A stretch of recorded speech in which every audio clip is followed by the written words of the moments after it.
Hey guys, Raim from Killer Inc here, and today I'm going to be showing you the Equaliser Proton.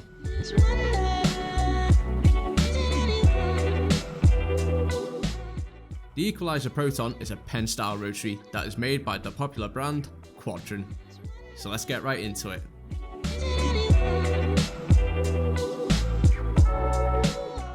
As with other pen style rotaries, the Equaliser Proton is a cartridge-dedicated machine that will run cartridges from all the major brands. To demonstrate how it runs, we'll be using Kwadron's own cartridges, along with the company's Nemesis power supply and Hexagon foot switch. The Proton is powered by a 5-watt motor and features an RCA connection over here. Its advanced gear system makes it a very quiet and reliable machine. You'll notice the complete lack of vibration when we run the machine. The Equaliser Proton has a stroke length of 3.5mm and needle depth range from 0 to 4.5mm.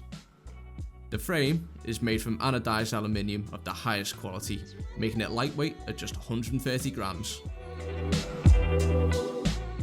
We also offer separate 25mm aluminium grips for your Proton, so you can use these while your other one is in the autoclave. The Equaliser Proton is available in 5 colours: black, red, mocha, silver and army green, and can be ordered from Killer Inc via the link in the description below. So, what do you think of the Equaliser Proton? Will it be your next pen style machine? Let us know in the comments below. Hit that like button and don't forget to subscribe to our YouTube channel.